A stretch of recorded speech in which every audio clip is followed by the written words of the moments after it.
अस्सलाम वालेकुम dear students. Last lecture में हम लोगों ने बात की थी इलेक्ट्रोस्टैटिक्स की। उसका आपने थोड़ा सा इंट्रो पढ़ा था और साथ ही हमने जो टॉपिक उस पर देखा था वो था कूलम्स लॉ का बेसिकली। और उस लास्ट टॉपिक में आपने बेसिकली कुछ इलेक्ट्रोस्टैटिक के इंट्रोडक्शन के बारे में और जो उसकी जर्नल बेसिकली इक्वेशन बनती है कूलम्स लॉ की, उसको हमने वहाँ पे देखा था। अब उसमें चंद बातें हम इसमें आज मज़ीद सीखेंगे उसी कूलम्स लॉ के अंदर, ताकि हम इसको मज़ीद आगे थोड़ा डीपली इसको डिफ़ाइन कर सकें। जैसे कि अभी बेटे आप सारे बच्चों को यहाँ पे दिखाई दे रहा होगा कि मैंने बेसिकली उसी कूलम्स लॉ के अंदर जो इलेक्ट्रोस्टैटिक फोर्स है, जब मैंने उसको एंडिंग पे लेके आया था तो मैंने वहाँ पे डिस्क्राइब किया था कि एक उसको हम डिफाइन करते हैं फॉर द फ्री स्पेस और एक उसको हम डिफाइन करते हैं फॉर द वैक्यूम। तो बेसिकली मैं बताना चाह रहा था कि ये दोनों बातें आपस में सेम नहीं है, there is some difference between them. अब वो डिफरेंस बेटा बेसिकली हमारे पास क्या है? बेसिकली मैं आप बच्चों को ये सिखाना चाह रहा हूं कि मोस्ट ऑफ द टाइम बच्चों के माइंड में एक चीज ये होती है कि फ्री स्पेस और वैक्यूम जो है ये दोनों बेसिकली सेम है, but there is some difference there. अब वो डिफरेंस बेसिकली क्या है उसको हम यहां पे भी देख लेते हैं। अगर बेटे हम फ्री स्पेस की बात करें तो आप बच्चों ने याद रखना है, फ्री स्पेस जो है क्लासिकल फिजिक्स के अंदर फ्री स्पेस को बेसिकली हम लोग ऐसे डिफाइन करते हैं कि एक ऐसा बेसिकली रीजन जहां पे कोई मैटर मौजूद ना हो। A region there is no matter, that is basically described as free space। और जैसे कि बेटे मैंने यहां पे आप सबके सामने इसकी डेफिनेशन को लिखा है कि in classical physics a region in space have no matter, and I hope so कि आप सारे बच्चों को इस वर्ड के बेसिकली मीनिंग पता है कि what is mean by matter. ये आप क्लास 9 से सीखते हुए आ रहे हैं कि कोई भी एक ऐसा ऑब्जेक्ट जिसके पास स्पेस भी हो और उसका मैस भी हो, यानी वो स्पेस को भी ऑक्यूपाई करे और मैस भी हो, that is what called is known as matter. Like solids are matter, like liquids are matter, like gases are matter, similarly like plasma basically can also be named as matter. So एक ऐसा reason जहां पे कोई matter involve ना हो, that is what we have free space.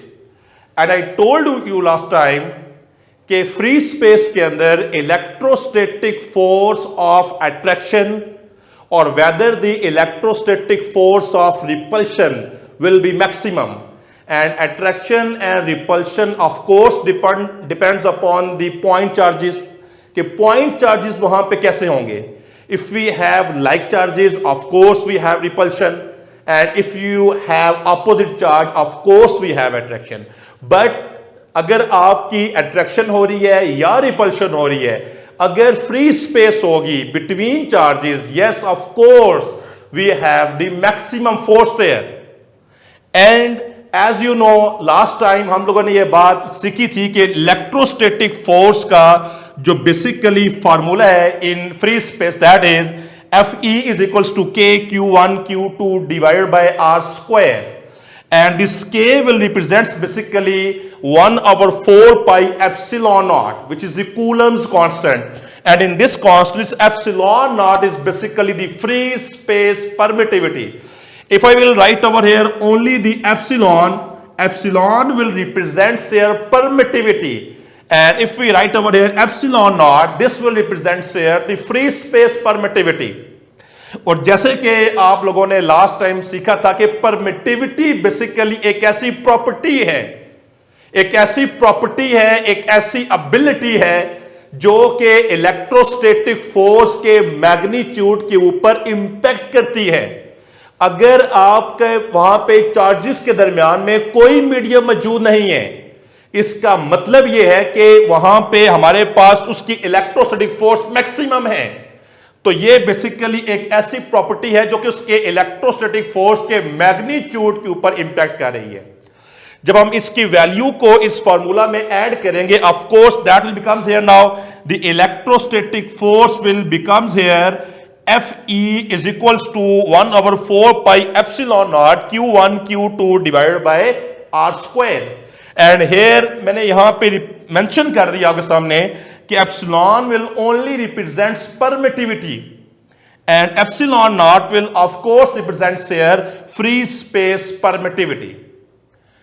On the other hand अगर आप अब यहां पे गौर से देखेंगे बेटे, अब मैं नेक्स्ट यहां पे बात कर रहा हूं इलेक्ट्रोस्टैटिक फोर्स इन मीडियम, हम इसको भी देख लेते हैं साथ ही, और मैं साथ ही आपके सामने यहां पे बता दूंगा कि if we have some medium, it mean if we have some dielectric between those 2 point charges, जो मीडियम हम सपोज कर रहे हैं वो बेसिकली यहां पे डाइलेक्ट्रिक है, मीन के एक ऐसा मटेरियल जो कि चार्जेस को एक पॉइंट से दूसरे पॉइंट के ऊपर ट्रांसफर करने नहीं देगा, रेजिस्टेंस करेगा वहां पे, मीन आपका चार्ज मूव नहीं होगा।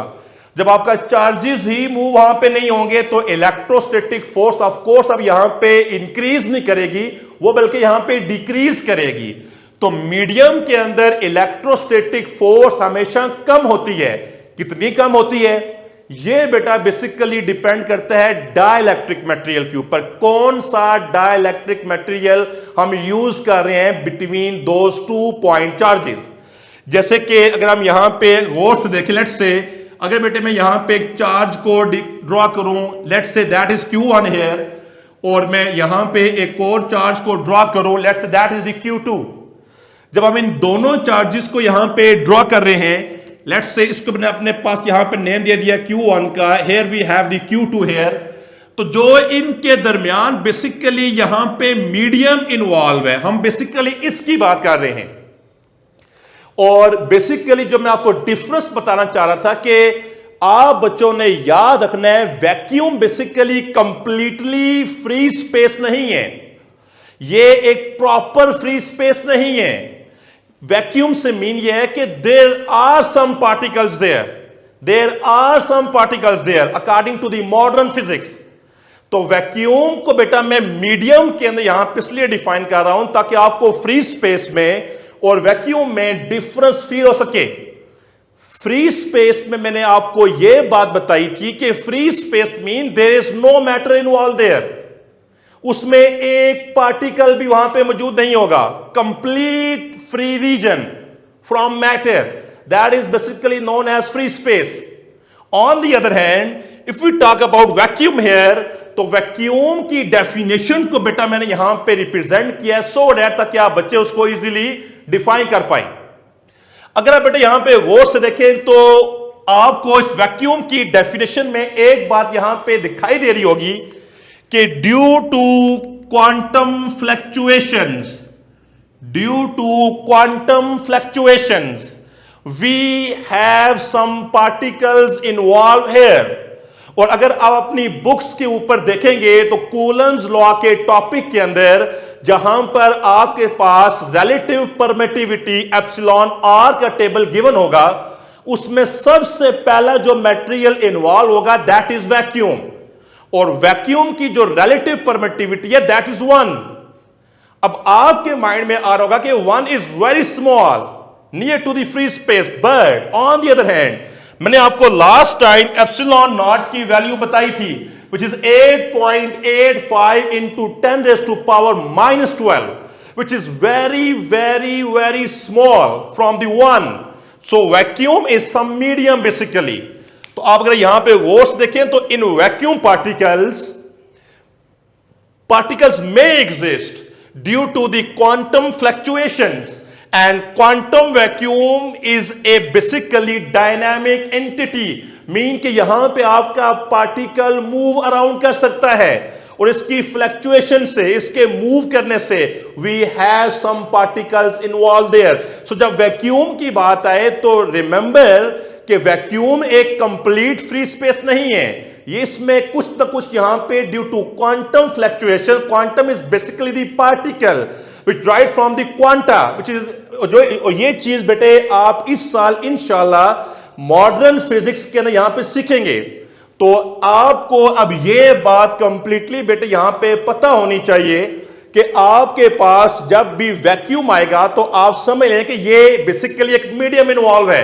हालांकि इसकी वैल्यू बहुत ही कम है, लेकिन इसका भी इंपैक्ट तो इलेक्ट्रोस्टैटिक फोर्स के ऊपर बेटे यहां पे आएगा।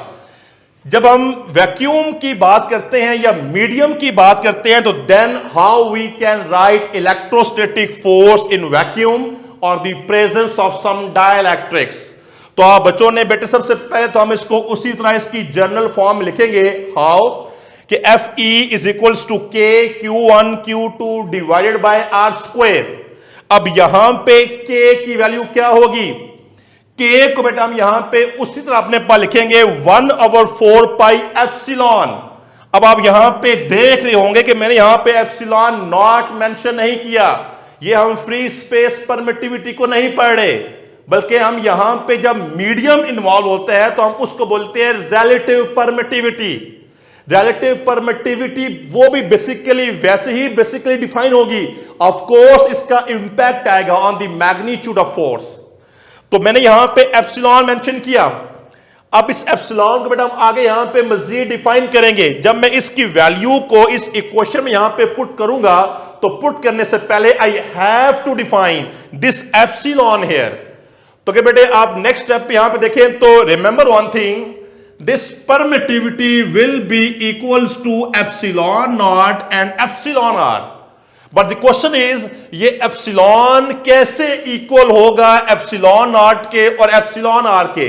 अब इस पूरी इक्वेशन के अंदर epsilon is the permittivity, epsilon not basically defines free space permittivity and epsilon are basically defined as relative permittivity. तो ये कैसे इसके इक्वल होगा, how.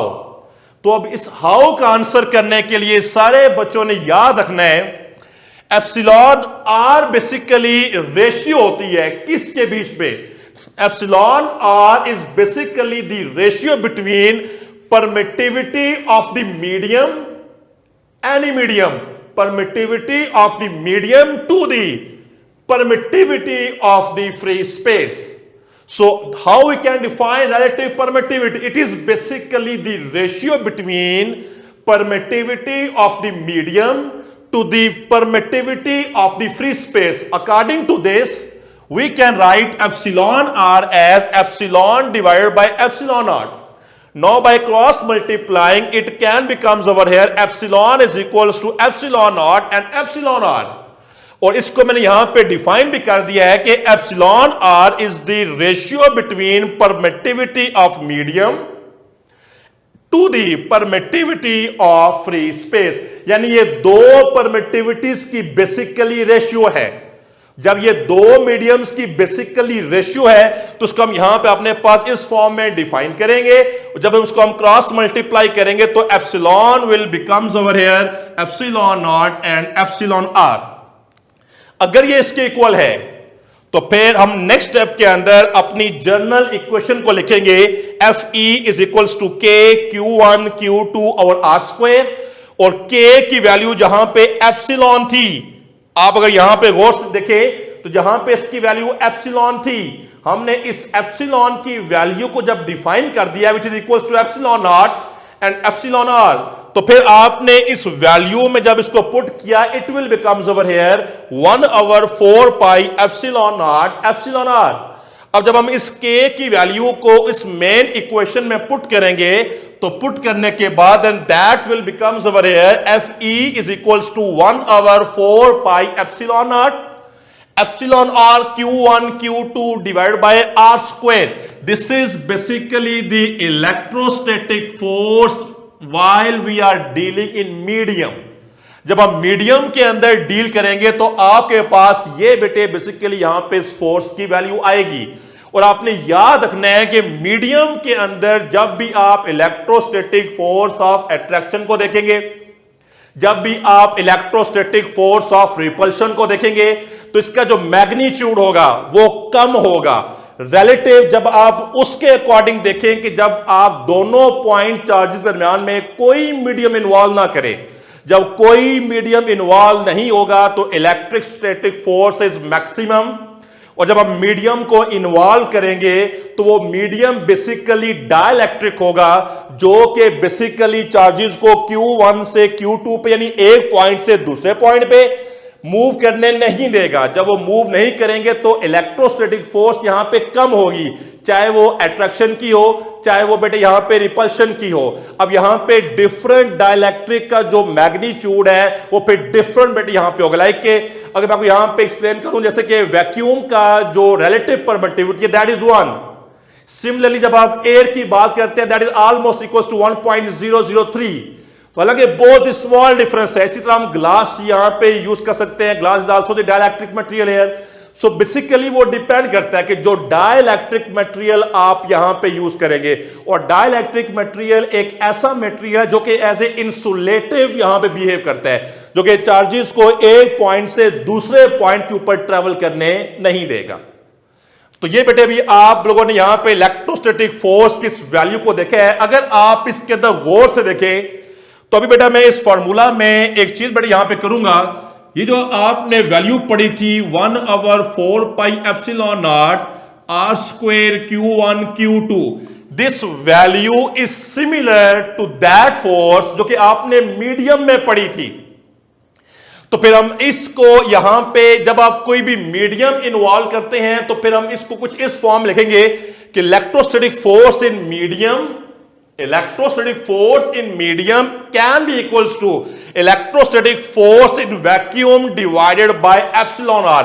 This is the value of the epsilon r which is the relative permittivity. और इसको आप mediums के against भी डिफाइन कर सकते हैं। How? by cross multiplying. By cross multiplying, as you see, this value can also becomes over here force in medium. जब हम इसको आपस में क्रॉस मल्टीप्लाई करेंगे into epsilon R is equals to force in vacuum. और जब यहां पे इस मीडियम को आप डिवाइड कर दें, this epsilon R will becomes over here force in vacuum divided by force in medium. That's how we can also define the relative permittivity. So these are the electrostatic force while in free space, and that is the electrostatic force when we are dealing with some medium. अगले बेटे अब आप यहां पे इसके next step पे देखेंगे। एक और चीज बेटा अपने पास अपने माइंड में याद रख लें कि relative permittivity basically dimensional less constant है, क्योंकि ये रेशियो है। जब आप इसको फोर्सेस के दरमियान रेशियो करेंगे, जब इसको आप परमिटिविटीज के अगेंस्ट में रेशियो में देखेंगे तो बोथ विल बी कैंसल। सो ये आपके पास डायमेंशन लेस है इसके अंदर, ठीक है। एंड ये डिफरेंट होती है डिफरेंट डायलेक्ट्रिक्स के लिए। आपकी जो एप्सिलॉन आर की वैल्यू है वो सेम नहीं रहेगी।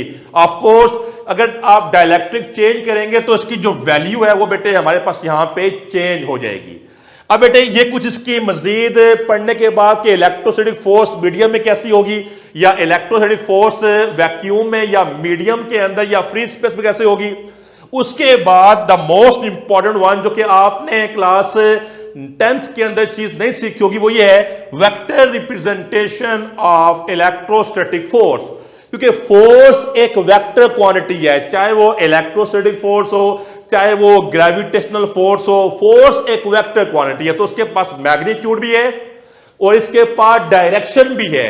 तो डायरेक्शन के अगेंस्ट के किस चार्ज ने किसके ऊपर फोर्स अप्लाई की, तो डायरेक्शन के अगेंस्ट इसकी वैल्यू को कैलकुलेट करने के लिए वी विल सी के we can represent that electrostatic force in vector form. So my topic is now vector representation of electrostatic force, कि कूलम्स फोर्स को, इलेक्ट्रोस्टैटिक फोर्स को, या फोर्स ऑफ अट्रैक्शन और द फोर्स ऑफ रिपल्शन को हम कैसे vector form में represent करेंगे। तो आप सारे स्टूडेंट्स बेटे आप यहां पे व्हाइट बोर्ड के ऊपर ऑब्जर्व कर सकते हैं कि मैंने यहां पे 2 पॉइंट चार्जेस को सपोज कर लिया।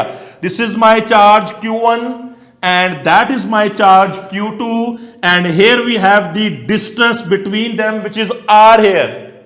और बेटे इस डिस्टेंस को रिप्रेजेंट करने के बाद ये चीज आपने पहले सीखी हुई है कि we must need 2 point charges and we must have some separation between them. But now अब आपने देखना है कि अगर एक जो चार्ज है आपका, जब वो दूसरे चार्ज के ऊपर फोर्स को अप्लाई करेगा तो कैसे करेगा, या उसको हम कैसे रिप्रेजेंट करेंगे। सपोज करें अगर आपका चार्ज Q2 चार्ज Q1 के ऊपर फोर्स अप्लाई कर रहा है, अगर चार्ज Q2 Q1 के ऊपर फोर्स को अप्लाई कर रहा है तो we will represent that force like in this form. ये बेटे मैंने यहां पे एक वेक्टर ड्रॉ किया अपने पास। वेक्टर को ड्रॉ करने के बाद फिर मैंने इसको लिखा किस फॉर्म में, F12। अब आपने इसको ऐसा नहीं पढ़ना कि F12 मीन के 1 अप्लाई कर रहा है फोर्स 2 पे ना। जब F12 लिखा होगा तो इट मींस जो आपका चार्ज Q2 है ये चार्ज Q1 के ऊपर फोर्स को अप्लाई कर रहा है। ये इसकी बेसिकली सिंबॉलिकल फॉर्म है। अगर चार्ज Q2 Q1 पे फोर्स अप्लाई कर रहा है, Q2 Q1 पे फोर्स को अप्लाई करे तो we will write like in this form F in vector form and 1 2 mean के चार्ज Q2 Q1 पे बेटे यहां पे फोर्स को अप्लाई करेगा। और अगर आपका जो चार्ज है अगर वो Q1 से Q2 पे फोर्स को अप्लाई करे, जब ये चार्ज Q1 से Q2 पे फोर्स को अप्लाई करेगा then we will write like in this form F21 mean के 1 is applying the force on 2। आपने ये इसके सिंबल्स को यहां पे चेंज नहीं करना और हम यहां पे फोर्स को वेक्टर फॉर्म में लिखेंगे।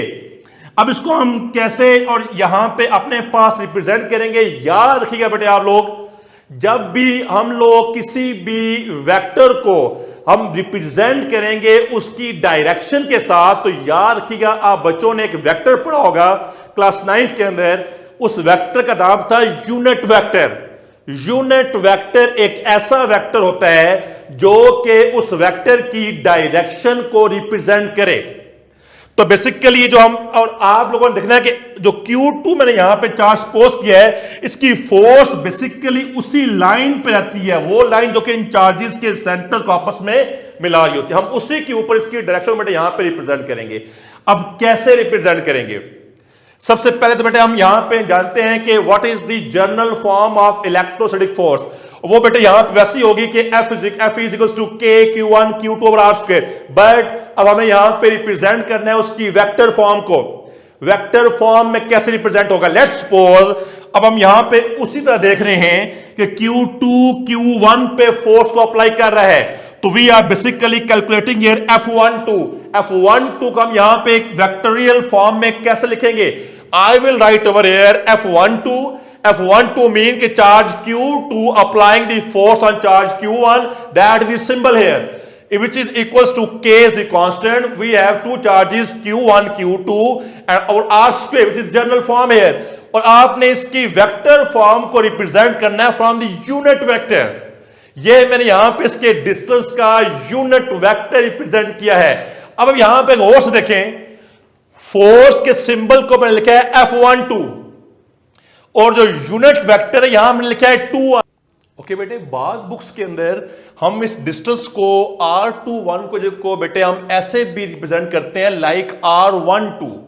तो इस यूनिट वेक्टर को रिप्रेजेंट करने की कोई स्पेसिफिक इस तरह कोई सिंबल नहीं है। कुछ बुक्स के अंदर हम लिखते हैं इसी वैल्यू को, जैसे F12, ये तो बेटे आपने ऐसे ही लिखना है। जब चार्ज Q2 Q1 पे फोर्स अप्लाई करे, जब चार्ज की जो वैल्यू है बेटे चार्ज Q2 Q1 पे अपनी फोर्स को अप्लाई करे, तो फोर्स के लिए आपने सिंबल ऐसे ही लिखना होगा F12 मीन कि जो आपका चार्ज Q2 है वो 1 पे फोर्स अप्लाई करे, तो ऐसे ही होगा। लेकिन जो यूनिट वेक्टर की रिप्रेजेंटेशन है उसकी कोई स्पेसिफिक ऐसी कोई सिंबल नहीं है। कुछ बुक्स के अंदर हम देखते हैं R21 को, कुछ में हम देखते हैं R12 को। तो आप इसको दोनों तरीकों से आप यहां पे लिख सकते हैं, लेकिन इसका एक और प्रॉपर वे भी है। अब वो बेटा हमारे पास यहां पे वे यहां पे क्या होगा? अगर बेटे आप यहां पे गौर से देखें इस डायग्राम के अंदर, जब हम ये बोलें कि चार्ज Q2 Q1 के ऊपर फोर्स को अप्लाई कर रहा है, तो आपने याद रखना है कि जब मैं कहूंगा Q2 Q1 पे फोर्स को अप्लाई करेगा, तो ऑफ कोर्स फिर ये आपका इनिशियल पॉइंट हो जाएगा and that is my final point. तो डिस्प्लेसमेंट या डिस्टेंस को फिर हम वहां पे ऑफ कोर्स रिप्रेजेंट करते हैं फाइनल माइनस इनिशियल। तो फिर इस डिस्प्लेसमेंट को we will named over here R1, इसको we will named over here R2। तो final minus initial, this is your initial point. while we are talking about the charge Q2 is applying the force on charge Q1. So this is your initial and that is your final. So final minus initial, that is the most proper way, which is R1 minus R2 is equals to any unit vector, which is R21 R12, and we can also write over here CF12 को we can also represent like in this form. K, Q1, Q2 और R square R1 minus R2 unit vector. How we can write unit vector? आप सारे बच्चों को पता है कि unit vector को हम लोग डिफाइन करते हैं वेक्टर और vector magnitude. Unit vector basically represent होता है डायरेक्शन के लिए, किस तरह उसने मूव किया, किस पॉइंट से किस पॉइंट पे किस डायरेक्शन में उसने मूव किया. तो अगर मैं इसको वेक्टर फॉर्म में लिखना चाहूं तो I will write over here vector और vector magnitude. So this can be equals to like in this form. ये दोनों बेटे आपस में सेम है, इन दोनों में कोई फर्क नहीं है. अगर आप इसके मोस्ट अप्रोप्रिएट वे में इसको लिखना चाहें तो that is the most appropriate one. इसमें ऐसी कोई बेटे वो बात नहीं है कि इसको हम कैसे लिखेंगे, क्योंकि अगर आप इस फॉर्म में मेंशन करते हैं जो कि आपकी बुक्स में इसी फॉर्म में गिवन किया गया है, आपकी बुक में इस फॉर्म में यूनिट वेक्टर को लिखा गया है, लेकिन ये कुछ ऐसा ही नहीं है. माइट भी अगर आप किसी और बुक में देखेंगे तो उसको इस फॉर्म में लिखा गया हो, लेकिन आपकी जो बुक है फिजिक्स की उसमें इसको इस फॉर्म में लिखा गया है. लेकिन अब आपको इस फॉर्म में भी लिखना आना चाहिए. सिंपल सी बात है, मैं दोबारा फिर से रिपीट कर रहा हूं कि अगर चार्ज Q2 Q1 पे फोर्स को अप्लाई करे तो आपका ये Q2 का जो चार्ज जो point that is your initial point and this is your final point. और डिस्प्लेसमेंट को हम हमेशा लिखते हैं फाइनल माइनस इनिशियल, तो R1 माइनस R2. सिमिलरली अगर मैं कहूं कि मुझे फोर्स निकाल के बताएं F21, तो you have to do the same thing. अब Q1 Q2 पे फोर्स को अप्लाई कर रहे हैं, तो फिर Q1 का जो point that is your initial and this is your final. Then इसका जो डिस्प्लेसमेंट होगा we will write over here R2 minus R1. Then that is the final point now R2 minus R1. तो अगर आप इसको इस फॉर्म में लिखेंगे तो ये ज्यादा अप्रोप्रिएट वे है, बट आपकी बुक्स में इसको इस फॉर्म में लिखा गया है. That's how we can represent electrostatic force. इसको आपने वेक्टर फॉर्म में हम लोगों ने इसको ऐसे बेटे यहां पे रिप्रेजेंट किया है. अब बेटे वेक्टर रिप्रेजेंटेशन के बाद अभी हम इसके कुछ मजीद इसमें चीजें हैं लाइक के लिमिटेशंस हैं इसके, और कुछ इसका बेटा हमारे पास जो फेडरल बोर्ड के अंदर कुछ शॉर्ट क्वेश्चन टाइप्स लगाते हैं वो चीजें बेटा मैं अभी आपसे यहाँ पे आपको बता. ओके बेटे, अभी हम यहाँ पे इस टॉपिक के ना कुछ की पॉइंट्स को देखेंगे जो कि फेडरल बोर्ड के अंदर फॉर द शॉर्ट क्वेश्चंस और एमसीक्यू में बेटे चीजें आ सकती हैं. तो सबसे पहले हम बात करते हैं कूलम्स लॉ की लिमिटेशंस की. लिमिटेशंस से मुराद होता है कि एक लॉ को हम किस तरीके से अप्लाई कर सकते हैं या किन किन पॉइंट्स के ऊपर या वो कौन से ऐसी इसमें बातें हैं कि जिसके ऊपर वो लॉ को हम अप्लाई कर सकते हैं. तो अगर हम यहाँ पे कूलम्स लॉ की बात करें तो आप बच्चों ने सबसे पहले तो उसमें बेटा चीज याद रखनी है. मैंने सबसे पहला पॉइंट लिखा है कि कूलम लॉ ये वैलिड है. कूलम लॉ वैलिड है, अप्लाई हो सकता है. किसके लिए? Only for the point charges. सिर्फ और सिर्फ ये पॉइंट चार्जेस के लिए अप्लाई हम कर सकते हैं.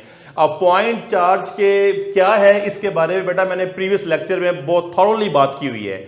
यानी कि उसमें हम पॉइंट चार्जेस में जस्ट हम उन चार्जेस को बताते हैं कि जो कि बहुत स्मॉल हो, एक पॉइंट के ऊपर हो, और जिनका दरमियान का जो डिस्टेंस है वो उसके ऊपर भी डिपेंड करते हैं. अगर एक पॉइंट चार्ज को अगर वो साइज में बड़ा है तो उसके डिस्टेंस को बेटा फिर हमें इंक्रीज करना पड़ता है ताकि वो दूर जाके पॉइंट चार्जेस की तरह बिहेव करे. तो बेसिकली तो ये पॉइंट चार्जेस के लिए है. सेकंड पॉइंट बेटा फिर हमारे पास it can not be use for extended charges. Extended charge से बेटे हमारी मीन क्या है इसके अंदर? एक्सटेंडेड चार्ज से मुराद एक ऐसा चार्ज है जो कि साइज में बड़ा हो. एक्सटेंडेड चार्ज को हम एक ऐसा चार्ज बोलते हैं जो कि साइज में बड़ा है. तो जो साइज में बहुत बड़े चार्जेस हैं हम उनके लिए बेटे इस लॉ को बेसिकली अप्लाई नहीं कर पाएंगे, वो थोड़ा सा डिफिकल्ट है हमारे लिए. फिर हमें उसके लिए डिस्टेंस को लार्ज सपोज करना पड़ता है विच इज डिफिकल्ट. इसी तरह बेटा जो इसका थर्ड पॉइंट है, अगर बेटे आप यहां पे ऑब्जर्व करें इसके अंदर कि both charges should be at a rest position. कि दोनों चार्जेस को रेस्ट पे होना चाहिए जब उसको बेटे आप यहां पे यूज करें, जब इस कूलम्स लॉ को आप अप्लाई करें, both charges should be at rest position. Then बेटे जो इसका हमारे पास इसी के अंदर जो नेक्स्ट पॉइंट है, इसमें अगर आप गौर से देखें, मैंने बेटे अब यहां लिखा कि अगर एक चार्ज मोशन में है और अगर एक चार्ज बेटे हमारे पास यहां पे रेस्ट पे है, अगर एक चार्ज रेस्ट में है और एक मोशन में है तो फिर भी ये वैलिड है। यानी सिर्फ यही केस नहीं है इसकी यहां पे वैलिड होने के लिए, अगर तो दो चार्जेस यहां पे रेस्ट पे हैं तो फिर तो 100% कंफर्म है कि that law will be apply for the rest charges. लेकिन अगर एक चार्ज आपका मोशन में है और दूसरा चार्ज आपका रेस्ट पे है, फिर भी इसको हम अप्लाई कर सकते हैं रेस्ट चार्ज के हवाले से। और फिर बेटे एक और पॉइंट आपने याद रखना है कि अगर आपके दोनों चार्जेस मोशन में हुए, if both charges are in motion, then this law will not be valid. तो इसमें से बेटे कुछ आपके ना एमसीक्यूज भी बनते हैं और कुछ आपके शॉर्ट क्वेश्चन भी इसमें आ सकते हैं। तो ये बेटे हमारे पास basically limitations of Coulomb's law हैं। अगर बेटे हम इसके नेक्स्ट पे देखें, which is very important also, that is principle of superposition of charges. ये आपकी बुक के अंदर बेटे चीज नहीं होगी, बट ये भी आप ना अपने पास को नोट कर लें। This is also the key factor, जो कि बहुत आसान है, इसके हवाले से भी आपके पास शॉर्ट क्वेश्चन आ सकते हैं। तो और इसमें से बेटे आपके एमसीक्यू भी बन सकते हैं। सबसे पहले तो आप सीखेंगे प्रिंसिपल ऑफ सुपरपोजिशन बेसिकली हमारे पास क्या है। आप बच्चों ने याद रखना है कि प्रिंसिपल ऑफ सुपरपोजिशन को हम ऐसे डिस्क्राइब करते हैं, अगर तो हमारे पास 2 पॉइंट चार्जेस हो तो फिर तो कोई मसला ही नहीं है, नेट फोर्स फाइंड करना उसके अंदर, उसके दरमियान में से। लेकिन अगर आपके पास एक ऐसा सिस्टम है जहां पे 2 से ज्यादा चार्जेस मौजूद है और आपसे यह कहा जाए कि एक सिंगल चार्ज के ऊपर इलेक्ट्रोस्टैटिक फोर्स को कैलकुलेट करें, तो फिर उसको ओके बेटे अब हम इसको यहां पे डिफाइन करेंगे कि हम इसको यहां पे कैसे डिफाइन कर सकते हैं। तो आपने याद रखना है कि सुपरपोजिशन ऑफ चार्जेस का प्रिंसिपल हमें यह बताता है कि अगर हमारे पास सिस्टम के अंदर 2 से ज्यादा चार्जेस मौजूद हैं और अगर हमने एक चार्ज के ऊपर नेट फोर्स को फाइंड करना है, तो उस नेट फोर्स को कैलकुलेट करने के लिए उस चार्ज के ऊपर लगने वाली फोर्सेस को हमने सम करना होगा उसके अंदर। जैसे कि अब इसको डिफाइन करने से पहले आप सारे बच्चे बेटा अगर यहां पे इस डायग्राम को गौर से देखें, तो मैंने बेटे यहां पे 3 चार्जेस को सपोज किया हुआ है। This is my charge Q1, that is my charge Q2 and this is my charge Q3। अगर मैं आप सब ये बोलूं कि आप Q2 के ऊपर लगने वाली नेट फोर्स को कैलकुलेट करें, मैं चाह रहा हूं कि इस Q2 के ऊपर लगने वाली नेट फोर्स को कैलकुलेट करें आप लोग, तो फिर इसके अलावा हमारे पास 2 चार्जेस और मौजूद हैं। One is your charge Q1 and the second one is charge Q3। तो एक तो इस Q2 के ऊपर जो फोर्स एक्ट कर रही है that is from the Q1, that is from the Q1। जो चार्ज Q1 की वजह से Q2 के ऊपर फोर्स लग रही है, एक फोर्स तो बेटे हमारे पास अब यहां पे ये हो जाएगी। अब इसको हम यहां पे कैसे रिप्रेजेंट करेंगे, ऑफ कोर्स जैसे आपने अभी सीखा है, अगर चार्ज Q1 की वजह से Q2 के ऊपर फोर्स लग रही है तो I can write over here F21। F21 means के चार्ज Q1 की फोर्स Q2 के ऊपर एक्ट कर रही है, मींस के Q1 की फोर्स Q2 के ऊपर एक्ट कर रही है। This is your F21 here. Similarly जब आप यहां पे कहेंगे कि जो सेकंड चार्ज है Q3, जब इसकी फोर्स बेटे हमारे पास इस चार्ज के ऊपर एक्ट करेगी, then I will write over here now Q3 की वजह से लगने वाली फोर्स, तो I will write over here F23। F23 mean के चार्ज Q3 की फोर्स Q2 के ऊपर एक्ट कर रही है। तो जब आप सुपरपोजिशन को देखते हैं तो इन दोनों फोर्सेस का जो सम है, इन दोनों फोर्स का जो सम है, I will write like in this form के नेट फोर्स। अब इसकी जो नेट फोर्स है of course that will be equals to F21 plus F23। That will describe your principle of superposition of charge, जो कि basically यहां पे ये बता रहा है कि एक सिंगल चार्ज के ऊपर लगने वाली फोर्सेस कौन कौन सी हैं और उसके ऊपर लगने वाली फोर्सेस का जो सम है that is basically defined as superposition of charges. और अगर बेटे आप यहां पे डेफिनेशन के अंदर देखें, यहां पे तो मैंने यहां पे डिफाइन किया कि in a system of charge the net force of any charge या एनी चार्ज में से मैंने यहां पे सपोज किया कि Q2 के ऊपर लगने वाली नेट फोर्सेस क्या है, is the vector sum of forces due to all remaining charges. तो जो remaining charge that is Q1 and Q3, इसकी वजह से जो चार्ज Q2 के ऊपर लगने वाली फोर्स है that is basically the superposition of charges, and that's how we can calculate the force on single charge here, which is very very important। तो बेटा इसको आपने यहां पे देख लिया कि सुपरपोजिशन ऑफ चार्ज बेसिकली उस नेट फोर्स को कैलकुलेट करना है।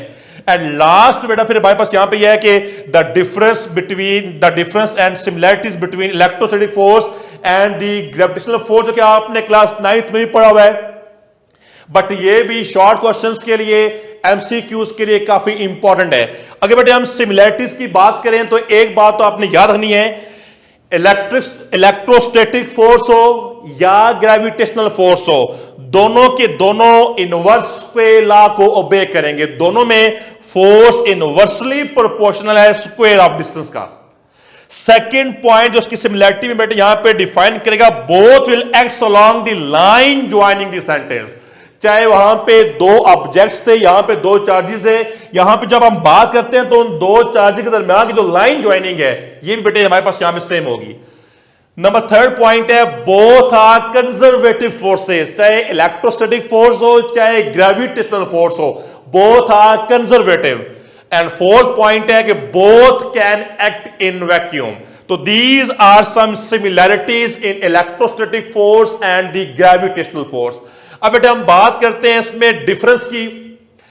आपने याद रखना है कि इलेक्ट्रोस्टैटिक फोर्स अट्रैक्शन की भी हो सकती है और रिपल्शन की भी हो सकती है, क्योंकि चार्जेस दोनों सेम भी हो सकते हैं, मीन के पॉजिटिव पॉजिटिव और नेगेटिव नेगेटिव, और चार्जेस पॉजिटिव और नेगेटिव मीन ऑपोजिट भी हो सकते हैं। तो ये अट्रैक्शन की फोर्स भी हो सकती है और रिपल्सिव फोर्स भी हो सकती है। But on the other hand gravitational force will always be the attractive force, ये कभी भी बेटा रिपल्सिव नहीं है। अर्थ हमेशा ऑब्जेक्ट्स को अपनी तरफ ही अट्रैक्ट करेगी। थर्ड पॉइंट बेटे इसमें हमारे पास यह कि इलेक्ट्रोस्टैटिक फोर्स ये डिपेंड करती है मीडियम में। आपने आज सीखा है कि इलेक्ट्रोस्टैटिक फोर्स में जब पॉइंट चार्ज के दरमियान में मीडियम ना हो, फ्री स्पेस हो, तो इलेक्ट्रोस्टैटिक फोर्स इज मैक्सिमम, और जब हम उसमें कोई डाइलेक्ट्रिक इन्वॉल्व करते हैं तो electrostatic force will be minimum. तो ये फोर्स बेसिकली डिपेंड करती है मीडियम के ऊपर। जबकि ओके बेटे अब इसका जो फोर्थ पॉइंट है वो इसमें बेसिकली यह है कि ग्रेविटेशनल फोर्स इज इंडिपेंडेंट, ये किसी मीडियम के ऊपर बेटा बेसिकली डिपेंड नहीं करती, लाइक इलेक्ट्रोस्टैटिक फोर्स। तो ये चाहे मीडियम हो या ना हो, इस फोर्स के ऊपर बेटा कोई इंपैक्ट हमारे पास नहीं आएगा।